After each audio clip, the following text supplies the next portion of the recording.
I'm Steven from Arkansas here. Talk some more about depression and all the troubles it causes you. It's been a while since I've uploaded a video. I've been through a lot over the past year.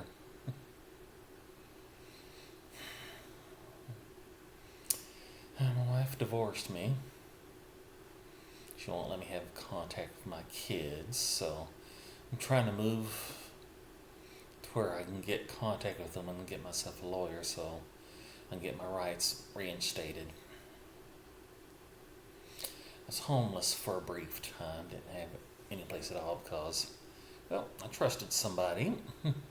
Thought I would get an apartment up there where her and the kids are living now, and it didn't work out, so of course I had to give up my apartment to move there in the first place. So once that happened, most of my stuff is in storage now. Haven't spoken to my daughters in a year. My wife has turned my oldest daughter against me. Sometimes the people who you trust and love the most are the ones who betray you the quickest. That's all there is to that. People believe what they want to believe. That's a fact of life. If they want to believe it, they'll believe it. I think I've heard once that the bigger the lie, the more you tell it, the more people believe it. To say I don't love her and love my daughters is a big lie. Love her. Can't trust her anymore, of course, but I love her. I definitely love my daughters, and I miss them so much. If it wasn't for some friends of mine from the Army, jails in particular, I'd have been stuck in a ditch somewhere, homeless until such time as I could find an apartment.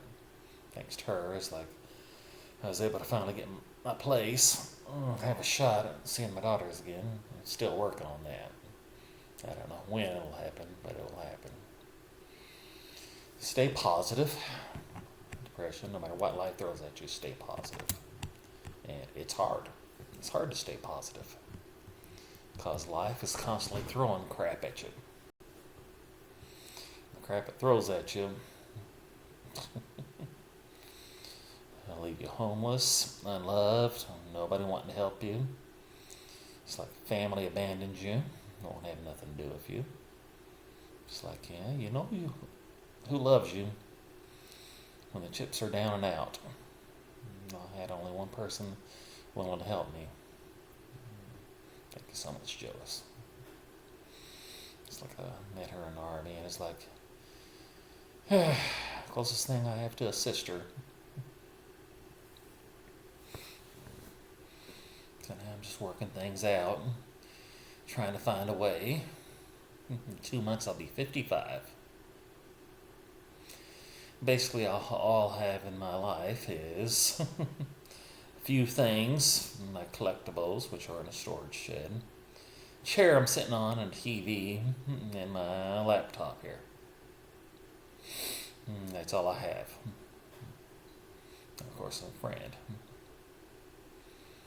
It's like, Lord willing, Lord, grant me the strength to change the things I can, the serenity to accept things I cannot, and the wisdom to know the difference.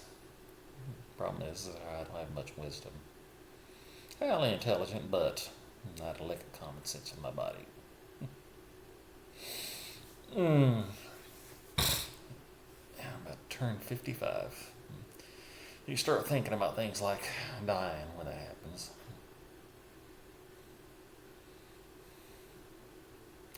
Like I've lost another cousin. I've had a couple of cousins who died who were younger than me. Cousin who died. I went to school with. We graduated at the same time, at the same age. She died a few years back.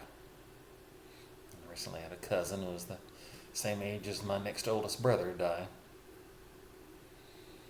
These people I went to school with are dead now.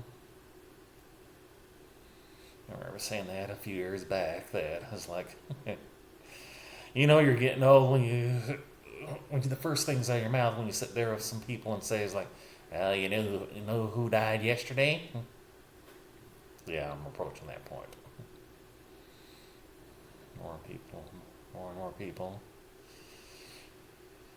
that you know die, and you don't know what to do with yourself. So yeah. Mm-hmm. It's like if I were to die and Joe's still alive, she'll be the one who decides what happens with my stuff. And somebody finds this video here on my laptop. My oldest daughter Ruby, she'll get my geeky stuff, my collectibles. She's the one most likely. Rosa will get my stuffed animals. And of course, she has the China set as well. My bag of rock and roll t-shirts will go to her as well. Scarlett will get my tablet and my Echo devices. And Joyce will get my laptop and she get my TVs. She can sell those or keep them, whatever she needs to help make sure my daughters get their stuff. My ex-wife Candace, she gets my disdain and my disgust. Not letting me see my daughters. Scarlett, Rosa, and Ruby. Ruby Roy, born December 29th, 1998. Scarlett Dawn, born March 9th, 2004, 7:56 a.m., 6 pounds, 12 ounces. Rosa Marie, February 9th, born in the afternoon about 4 p.m., 7 pounds, 2 ounces.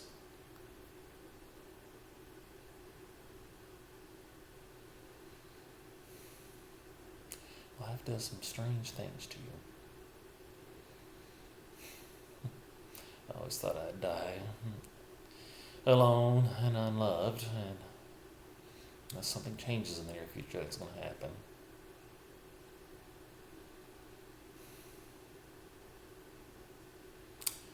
I don't know what the future has in store for me. I just hope it allows me to see my daughters again before anything happens to me. Don't worry, it's like I'm not depressed or kill myself or anything. It's like that ain't gonna happen.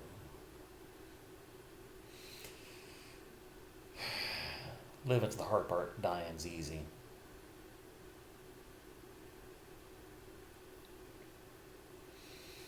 I'll write my passwords down for all my online accounts in this laptop here. It'll be on a piece of paper I stick in my wallet.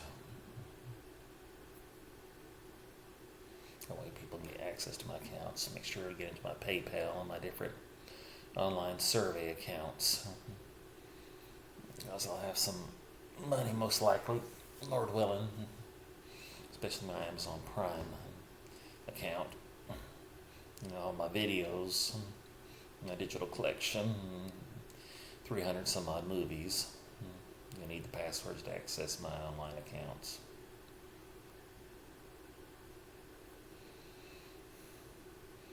Yeah, that's part of the reason for this video, so I know how everything's supposed to go. My daughters get my stuff to be divided up accordingly. Joyce will be the executor. She decides who gets everything.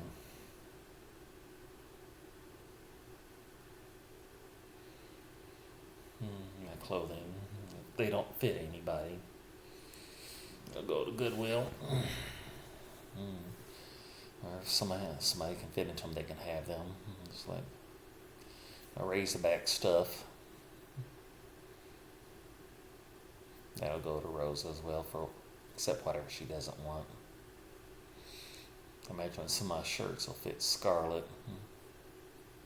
That's my Razorback shirts. My rock and roll t-shirts will be in a bag from all the concerts I've been into over the years. She can do it from as she pleases, sell them or keep them. My German mugs from our time in Germany. Those also go to Joas.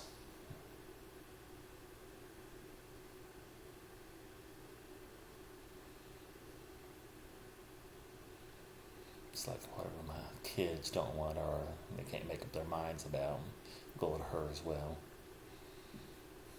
I said important things, like I said, the China set, my rock and roll t-shirts go to Rosa. Scarlet will get my tablet. If this chair still works, I imagine she'll like it. She likes to sit and play and rock.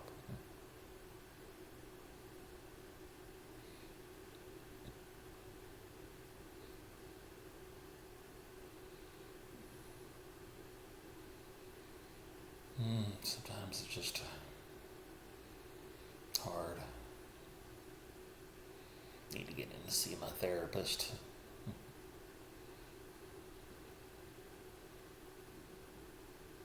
It's so difficult to know what to do at times. Lord, help me, Jesus. I needed help.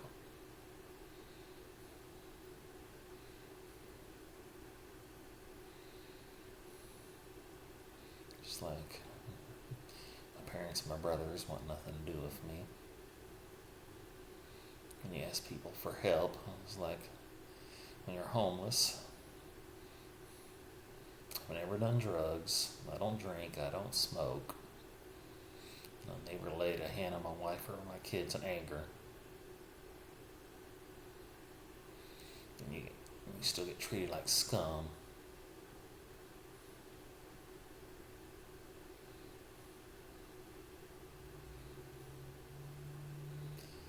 And so it's hard to try to stay positive. It's like, gotta believe I'll see my daughters again soon. Hopefully before the end of this year.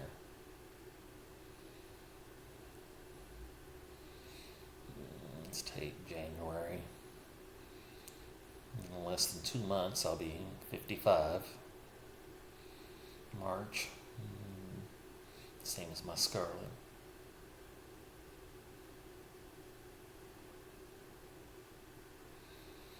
Sometimes it's just like, but anyway, stop being depressed. See, I survived it all. I survived being homeless. I survived losing everything. And I'm still here. So it's like, whatever you're going through, whatever you've been through, you can survive it. Just have something to focus on, something that you want to accomplish. That hope is like, I'll see my daughters before I die. It's like, I know that will happen. That is my goal. It's like, thank you, God, as this day ends, for my family and my friends taking time to sit and pray. Thank you, God, for this great day. A little prayer I heard from a show. As another day ends, we'll see what happens. Lord has stored for us tomorrow. Thank you, guys. I'm Steve from Arkansas, signing off. Good night.